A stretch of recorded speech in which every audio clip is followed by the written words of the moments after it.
기도하겠습니다. 거룩하시고 존귀하신 아버지 하나님, 오늘 밤도 저희들이 기도회로 모일 수 있게 하여 주시고 말씀을 통하여 은혜 받을 수 있는 시간 주신 것을 감사합니다. 포도원 품꾼의 비유를 통하여 주님께서 우리에게 들려주시는 영의 말씀을 들을 수 있게 하여 주시고 깨달을 수 있는 영적 지혜를 허락하여 주옵소서.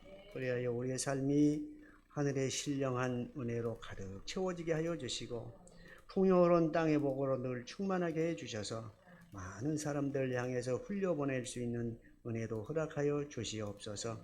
나오지 못한 사랑하는 우리 사랑후의 모든 성도님들 어느 곳에 있든지 우리와 동일한 은혜로 함께하여 주시고 그곳에서도 이 기도의 시간을 기억할 수 있게 하여 주시옵소서. 예수님의 이름으로 기도 올렵나이다. 아멘. 감사합니다. 포도원 품꾼의 비유는 많이 들어서 잘 아시는 말씀이죠. 오늘이 이제 예수님의 비유 설교 19번째입니다. 19번째인데 38가지 비유가 있는데 꼭 절반이 왔습니다. 나머지 절반만 하면 예수님의 비유 설교에서 다 맞춰지고 예수님의 이적 설교 또 예수님의 비유 설교 이것을 두 축으로 이렇게 해왔는데 이 말씀들을 잘 기억하시고 또 되새겨보고 그러시면 사복음서의 틀이 이렇게 쭉 잡힐 것입니다. 그러한 은혜가 있기를 바랍니다.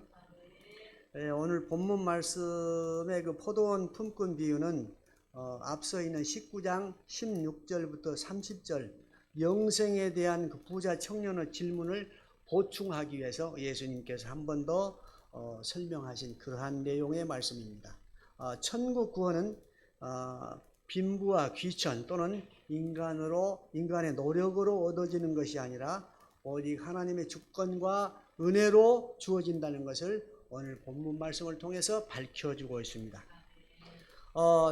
천국 구원 문제와 상급은 하나님의 기준과 판단에 의해서 결정되는 것이므로 인간이 관여할 그러한 문제가 아닙니다. 천국을 가느냐 못 가느냐, 천국에 가서 상급을 받을 것이냐 못 받을 것이냐 하는 문제는 다만 말씀에 이렇게 하면 천국에서 상급이 클 것이라고 하는 성경 말씀의 기준에 따라서 우리가 생각해야지 우리의 판단과 생각으로 결정할 그런 문제는 아니라고 하는 것입니다. 천지를 창조하신 하나님께서는 성경 말씀을 통해서 하나님의 뜻을 우리에게 전해주시고 그렇기 때문에 성경 말씀은 곧 하나님의 말씀이고 하나님의 말씀은 곧 하나님의 뜻이 담겨있는 그러한 내용의 말씀인 것입니다. 그러니까 성경 말씀을 대할 때 항상 우리는 먼저 제가 자주 말씀드리지만은 성경 말씀을 대할 때 나에게 영의 눈을 열어주셔서 영의 길을 열어주셔서 하나님의 말씀을 바로 들을 수 있게 해주십시오. 반드시 기도하고 말씀을 대해야 됩니다. 그렇게 되면 하나님께서 그 시야를 열어주면 영의 눈을 열어주시잖아요. 하나님의 관점에서 하나님의 시점에서 성경 말씀을 볼 수 있는 이해할 수 있는 그런 영의 눈을 열어주시잖아요. 그래서 우리가 항상 성경 말씀을 대할 때는 아버지 나에게 영의 눈을 주셔서 아버지께서 우리에게 들려주신 이 귀한 비밀의 말씀을 깨달을 수 있게 해주십시오. 겸손하게 기도하면 하나님께서 은혜를 주십니다. 은혜를 주시고 깨달은 그 말씀을 전할 수 있는 그런 기회도 또한 주십니다. 이것이 귀한 하나님의 축복입니다. 깨달은 그 상태에 머물러 있는 게 아니고 성령님께서는 깨닫게 하셨으면 그 말씀을 전하지 않으면 견딜 수 없는 그런 심령을 우리에게 주십니다. 이것이 성령의 역사입니다. 말씀을 깨달았는데 그대로 머물러 있는 것 그것은 어쩌면 정확한 성령의 역사가 아닐 수 있죠. 그러나 우리가 기도해서 성경 말씀을 깨달았으면 반드시 그 깨달은 말씀을 전할 수 있도록 그러한 마음 상태를 그러한 열심을 우리에게 주십니다. 그렇기 때문에 우리가 기도해야 되고 깨달은 말씀을 반드시 또 전해야 되는 것입니다. 오늘 본문 말씀을 통해서 우리가 생각할 문제는 세 가지 정도로 간단히 나누어서 정리해서 생각하면서 은혜를 나누고자 합니다. 첫 번째로 포도원 주인의 품꾼 고용 방식입니다. 포도원 주인의 품꾼 고용 방식에 대해서는 2절부터 7절 말씀까지 나와 있는데 여기서 포도원 주인은 하나님을 말씀하십니다. 하나님을 가리키십니다. 그리고 일꾼들은 성도들을 가리킵니다. 그리고 청지기, 뒤에 나오는 청지기가 있는데 이 청지기는 예수님을 가리키는 그러한 말씀입니다. 그리고 품삯은 천국 상급을 의미하는 것입니다. 천국 상급을 의미하는 것인데 이러한 그 기본적인 충분 의미를 가지고 이 말씀을 대하면 쉽게 우리가 이 말씀이 이해될 수 있습니다. 그리고 품삯에 대한 문제는 노동의 어떤 양 또는 노동의 가치 기준을 가지고 생각을 해서는 되지 않고 구원에 관련된 그러한 문제로 생각할 때 이 본 내용의 말씀이 영적 의미로 다가올 수 있고 쉽게 해석이 될 수가 있습니다.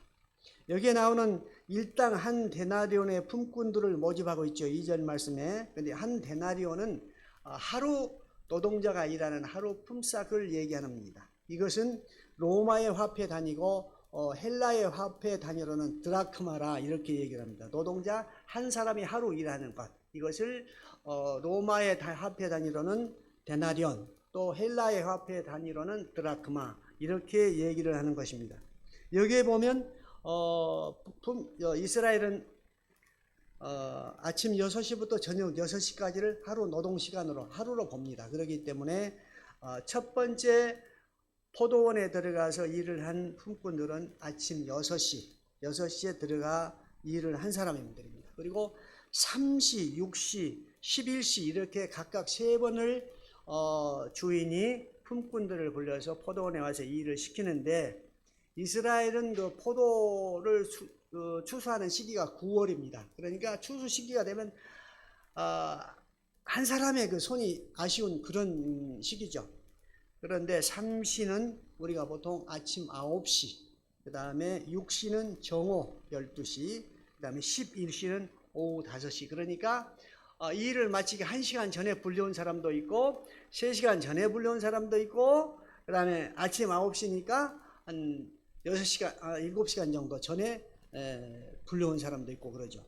그렇기 때문에 이 사람들에 대해서 주인은 균등하게 그들에게 기회를 줍니다. 여기에는 깊은 하나님의 은혜적인 사랑이 긍휼한 마음 또 사랑이 들어 있습니다. 그 당시에는 노동자들이 하루 일을 해서 하루 일당을 벌어가야만이 가족들이 먹을 수 있는 그런 궁핍한 그런 상태였습니다. 그렇기 때문에 노동자가 하루 일을 하지 못하면 온 가족들이 굶어야 하는 그런 어려운 시기의 사람들이었습니다.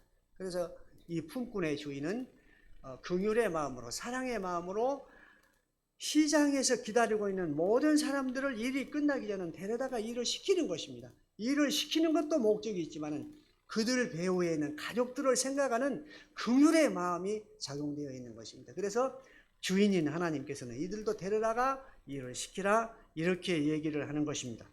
하나님께서는 모든 사람들에게 일할 수 있는 기회를 주십니다. 처음 온 사람이나 나중에 온 사람이나 모든 사람들에게 기회를 주십니다.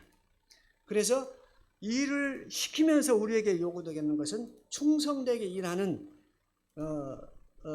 그러한 요구를 우리에게 하는 것입니다. 아마 추측을 해보면 처음에 일을 했던 사람 또 그 다음에 3번 나누어서 3시에 온 사람, 6시에 온 사람, 12시에 온 사람 이 사람들의 일하는 모습이 각각 틀렸을 것 같아요. 맨 마지막에 1시간을 안 두고 11시에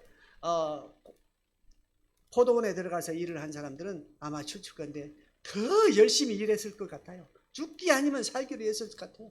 내가 이 일을 하게 한 것만 또 감사한데 그 열심히 일하는 그 노력들이 어떻게 보면 우리 인간적인 측면에서 주인이 똑같은 품삯을 줘야 되겠다. 처음에 온 사람이나 나중에 온 똑같은 한 데나리온을 줘야겠다. 그런 생각을 하셨을 것으로 짐작이 되잖아요. 인간적인 생각으로. 왜냐하면 처음에 온 사람은 일을 오래 하다가 보면 지치기도 하고 좀 느슨한 그런 당함이 있잖아요. 그러나 나중에 온 사람은 어때요? 힘이 남아있을까? 열심히 최선을 다했을 것 같아요. 그것을 보고 아마 했을 것 같아요. 하나님께서는 세상사는 우리에게 모든 사람들에게 균등한 기회를 주십니다. 일할 수 있는 기회, 하나님을 위해서 일할 수 있는 기회 모든 사람들을 위해서 일할 수 있는 기회를 균등하게 주십니다. 기회는 모든 사람들에게 균등하게 찾아옵니다.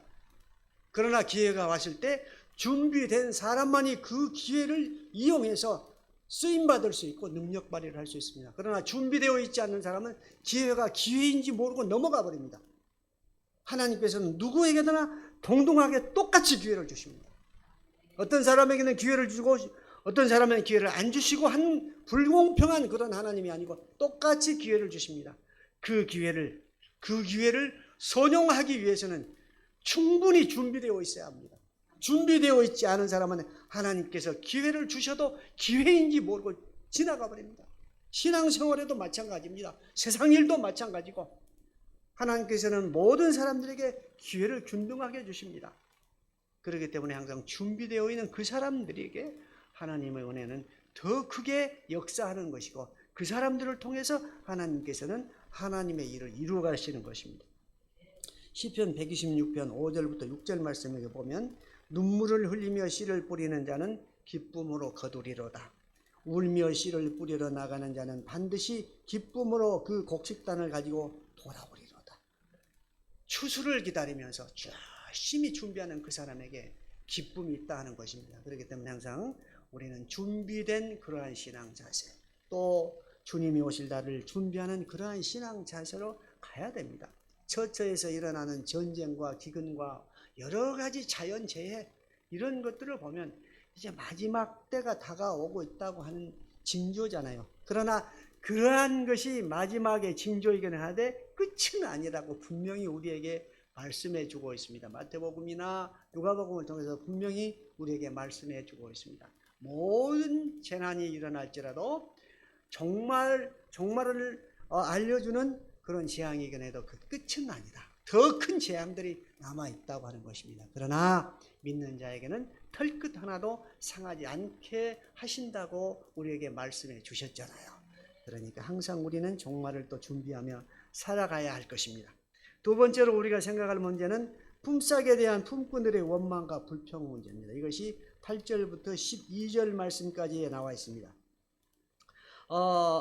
주인이 하루에 일당을 품삯을 지급할 때 나중 온 품꾼부터 품삯을 먼저 지급을 합니다.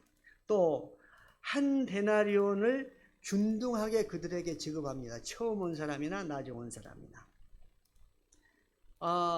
이것을 이제 우리가 상급이라고 우리가 해석을 해볼 수가 있는데, 상급은 약속에 근거합니다. 하나님께서 품꾼들을 처음에 주인이 쓰실 때 한 데나리온에 약속을 했습니다. 그 약속에 근거합니다. 다시 말씀드려서 행위의 열매를 근거로 하여 그들에게 품삯을 주는 것입니다. 일한 만큼의 품삯을 준다고 하는 것입니다. 또 먼저 온 자들이 원망합니다. 11절부터 12절까지 말씀 보면 나중 온 자를 먼저 한 데나리온 지급하고 또 그 다음에 6시에 온 사람도 한 데나리온, 3시에 온 사람도 한 데나리온을 지급하는데 맨 먼저 온 사람은 기대치가 있었겠죠. 나는 이만큼 일을 많이 했는데 많이 줄 것이다. 똑같이 한 데나리온을 주니까 이 사람들이 불평을 하죠. 당연히 인간적인 측면에서 불편하지 않겠어요. 아침 일찍 6시부터 오후 6시까지 12시간을 한 우리에게도 한 데나리온, 11시 1시간을 남겨두고 와서 일한 사람도 한 데나리온. 인간적인 측면에서는 당연히 불평이 있을 수밖에 없습니다. 동일 노동, 동일 임금 하는 것이 요즘 주장하는 그 노동계에서 주장하는 것이잖아요. 무노동, 무임금 뭐 이런 것들 요즘 많이 들어본 얘기잖아요. 그런데 이 사람들은 당연히 불만이 있었을 것입니다. 우리는 그래서 여기에서 노동의 양, 또 노동의 가치 기준을 가지고 이 말씀을 해석할 것이 아니고 구원의 문제를 가지고 이 말씀을 해석하면 쉽게 이해할 수가 있습니다. 이들의 불평과 불만이 잘못된 것이다. 불평과 불만을 하는 것은 주인이 그들에게 잘못 대우하는 것이 아무것도 없다 하는 것입니다. 그러나 이들은 불평과 불만을 하죠. 왜? 나중 온 사람이나 처음 온 사람이나 똑같이 예우를 합니까? 불편할 수 있죠. 그러나 그 어려운 시기에 그들을 고용해서 일을 시켜줬다고 하는 그 자체에 감사해야 돼요. 처음 온 사람이 이렇게 불평하지 않고 그러한 감사를 했다면 아마 이 주인은 한 데나리온을 더 주지 않을까 그런 생각을 해요. 저는. 그리고 하루 종일 일을 하면서 나중 온 사람처럼 열심히 일을 하지 않았던 것으로 느껴져요. 그렇기 때문에 주인이 똑같이 예우를 하지 않았는가 하는 그러한 생각이 듭니다. 골로새서 3장 23절 24절 말씀에도 보면 그런 말씀이 있죠. 무슨 일을 하든지 주님을 대하듯이 그렇게 일을 해야 되죠. 그리고 너에게 상급이 있다 이렇게 분명히 말씀해 주고 있습니다. 그런데 이 사람들은 잘 못해요. 분명히 주인이 일을 시키면서도 관찰했을 거예요. 어떻게 하는 것보다 관찰했을 거예요. 그러나 그들은 주인의 눈에 싹 마음에 들지 않는 그러한 노동의 태도를 분명히 가졌을 것이다. 벌써 처음에 온 사람, 3시에 온 사람, 6시에 온 사람, 11시에 온 사람, 네 사람의 경쟁 대상자가 있잖아요. 주인은 분명히 네 사람의 노동하는 사람을 보면 관찰했을 거예요. 그래서 맨 나중 온 사람부터 먼저 줬을 거예요. 맨 나중 온 사람이 제일 열심히 일을 했을 것이다. 그 다음 6시에 온 사람, 그 다음 3시에 온 사람, 맨 처음에 온 사람은 제일 일을 느슨하게 했을 것이다 하는 우리의 추측을 해볼 수 있는 그러한 인간적인 대목이 있습니다. 그렇기 때문에 무슨 일을 하든지 주님께서 나의 맡기는 일처럼 하게 되면 하나님께서는 분명히 상급이 있습니다. 처음 온 사람이 열심히 최선을 다해서 일을 했다면 이 주인은 절대로 외면하지 않았을 것입니다. 왜? 우리 하나님은 공정하시고 신실하시고 긍휼이 많으신 하나님이시기 때문에 정말로 열심히 일했다면 그 사람에게 한 데나리온을 더 주셨을 것으로 저는 생각을 합니다. 인간적인 생각입니다만은 충분히 그랬을 것 같아요. 그래도 그러잖아요. 똑같이 일을 시켜도 열심히 일하는 사람에게 일이 끝난 다음에 따로 불러서 다른 것을 선물로 줄 수도 있잖아요. 그런 것이 있었을 건데 이 사람은 이 하나님의 축복의 기회를 놓쳐버린 거예요. 어떻게 보면 놓쳐버린 거예요. 우리도 이러한 사람이 아닌가 굉장히 우리 자신을 돌아봐야 할 그런 부분이 있습니다. 나중 온 사람들이 열심히 한다고 해서 나중 와서 이건 아니고 나는 끝까지 처음부터 끝까지 똑같은 패턴으로 똑같은 기준으로 열심히 일을 해야 돼 이런 생각을 가지고 일했으면 아마 주인으로부터 엄청난 복을 받았을 것으로 그렇게 짐작이 됩니다. 그 다음에 13절부터 15절 말씀까지 보면 원망하는 자들의 책망이 나옵니다. 그 다음에 13절부터 15절 상반절에 보면 계약대로 이행한 주인의 정당성을 주인이 주장합니다. 자기에게 주어진 은혜에만 만족할 줄 아는 사람이 되어야 한다는 것입니다. 나에게 주어진 그것에 만족할 줄 아는 사람이 돼요. 그것에 만족하지 않았어요, 이 사람은. 그리고 처음에 아침 일찍 와서 일했던 사람은 그렇게 열심히 일하지 않았던 것으로 우리가 짐작이 되잖아요. 이런 태도를 가져서는 안 됩니다. 또 주인은 원망하는 자를 책망하지요. 원망하는 주인의 뜻을 헤아려서 아는 자가 주인의 상급을 더 받을 수 있습니다. 다시 말씀드려서 하나님의 뜻을 분별하는 자가 하나님으로부터 칭찬을 받을 수 있다 하는 것입니다. 그리고 16절 말씀에 오늘 본문 말씀의 결론을 드리죠. 나중된 자가 먼저 되고 먼저 된 자가 나중될 수 있다고 하는 16절의 말씀에서 오늘 본문 말씀의 결론을 내립니다. 16절의 결론 말씀은 앞에서도 말씀드린 것 같이 19장 27절부터 20장 16절까지 말씀의 전체 말씀의 결론적인 그러한 내용입니다. 다시 말씀드려서 천국 구원은 모든 믿는 자에게 동일하게 주어진다 하는 것입니다. 처음 믿은 자나 나중 믿는 자나 동일하다 하는 것입니다. 구원의 문제는 모든 자에게 동일합니다. 구원의 문제가 유대인에게만 있는 것이 아니고 모든 이방인들에게 다 주어졌지 않습니까? 그렇기 때문에 이러한 문제가 천국 구원의 문제는 모든 사람들에게 동일하게 주어진다. 그래서 천국의 그 품꾼 비유를 보통 품꾼 비유는 노동의 가치 기준을 가지고 해석할 그러한 문제가 아니고 천국 구원에 대한 하나님의 사랑과 은혜를 기준으로 해석해야 할 그런 문제다 하는 것입니다. 예레미야서 18장 6절 그 하반절에 보면 진흙이 토기장이의 손에 있음 같이 너희가 내 손에 있느니라 이렇게 말씀을 하고 있고 로마서 9장 21절 말씀에 보면 토기장이가 진흙 한 덩이로 하나는 귀 있을 그릇을, 하나는 천이 있을 그릇을 만들 권한이 없느냐, 이렇게 말씀하십니다. 하나님의 주권하에, 하나님의 권한하에 있다 하는 것입니다. 그렇기 때문에 구원의 문제나 여러 가지 모든 문제를 하나님의 주권하에서, 하나님의 예정과 섭리 가운데서 이루어 가신다고 하는 그것을 우리는 인정을 해야 되고, 하나님의 이러한 주권의 범위를, 영역을 침범해서는 또한 안 됩니다. 또한 마태복음 7장 1절 말씀에 보면 비판을 받지 아니하거든 비판하지 말라, 이러한 말씀이 있는데, 비판하는 것 자체도, 그 자체도, 남을 평가하는 것 자체도 사실 저희들의 영역이 아니잖아요. 옳고 그름의 문제는 물론 내부적으로 옳다 그러다 생각은 할 수 있습니다. 옳고 그름을 밖으로 표현하는 것은 우리의 영역이 아닙니다. 하나님의 영역입니다. 다만 상대가 비판을 받아야 할 문제가 있고, 모순된 문제가 있고, 또 잘못된 문제가 있으면 우리의 기도 제목으로 삼게 되면, 우리가 그를 위해서 기도하면 그 사람에게도 복을 주시면 또한 우리에게도 복을 주십니다.